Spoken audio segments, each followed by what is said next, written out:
दिया। दोस्तों, एक हमला हुआ था मेरे ख्याल से 2 और 3 अप्रैल की दरमियानी रात, और ये हमला जो हुआ दोस्तों, ये हॉर्मुज स्ट्रेट के पास हमला किया था अमेरिका और इजराइल ने। केशम पोर्ट, ये केशम द्वीप है, और वहां पर केशम पोर्ट पर हमला किया, और उसमें बताया गया कि ठीक ठाक नुकसान ईरान को पहुंचा। और ईरान की ये वो स्ट्रेटेजिक लोकेशन है जहां से ईरान हॉर्मुज पर अपनी नजर रखता है। मतलब आप ये समझिए कि हॉर्मुज की गर्दन पकड़ करके ईरान जो है जहां से देखता है, ये वो जगह है जहां पर हमला किया। और इस हमले के बाद ईरान चौकन्ना हुआ, सतर्क हुआ, और उसके बाद एक बड़ा फैसला किया। और यह फैसला तमाम जियोपॉलिटिकल एक्सपर्ट्स के सर्कल में चर्चा का विषय बना हुआ। लकी बिश्त ने इसको बखूबी अपने ट्वीट में पिरोया है। मैं चाहता हूं कि वो देखिए, मैं आपको अक्षरशः उसको पढ़ के बता देता हूं। देखिए लकी बिश्त क्या लिख रहे हैं।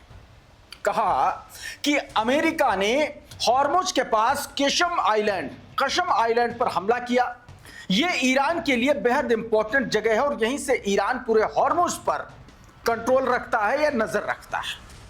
अमेरिका के लिए सबसे बड़ी चुनौती है दुनिया की सबसे बड़ी प्राइवेट आर्मी। दुनिया की सबसे बड़ी प्राइवेट आर्मी दावा किया जा रहा है कि जिसको ईरान ने हायर किया है। सबसे बड़ी प्राइवेट आर्मी वैगनर ग्रुप एक एलाइट फोर्स है जो ईरान की धरती पर उतर चुकी है।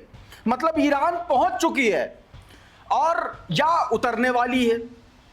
कहा गया कि यह ईरान की तरफ से युद्ध लड़ेगी। मतलब ईरान की तरफ से अमेरिका और इजराइल के खिलाफ यह वैगनर ग्रुप की जो ये एलाइट फोर्स है, ये जंग लड़ेगी।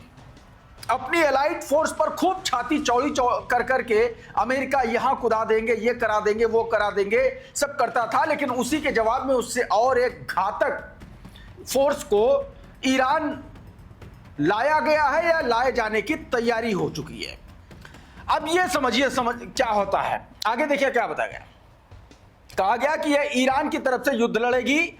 अब आप समझ सकते हैं कि अमेरिका के लिए कितनी मुश्किलात आ सकती हैं। जहां अमेरिका एयरबॉर्न अपनी डेल्टा फोर्स और प्राइवेट आर्मी ब्लैक आइस और डाइन कॉर्प्स के साथ ईरान पर ग्राउंड ऑपरेशन करने वाला है। अमेरिका की अपने लोग डेल्टा फोर्स और जो एयरबॉर्न यूनिट है वो, और इसके अलावा ब्लैक आइस और डाइन कॉर्प्स, ये जो प्राइवेट सोल्जर्स उसने हायर किए हैं एक तरफ, और दूसरी तरफ वैगनर ग्रुप वो ग्रुप है जिसके बारे में बताया जा रहा है कि दुनिया का सबसे मोस्ट एडवांस, मोस्ट घातक एलाइट फोर्स है, मिलिट्री फोर्स है, जो guerrilla war, under cover operation और हाई रिस्क मिशन में माहिर मानी जाती है, सीक्रेट ऑपरेशन, और कई देशों में ये इससे लड़ाई का अनुभव भी है।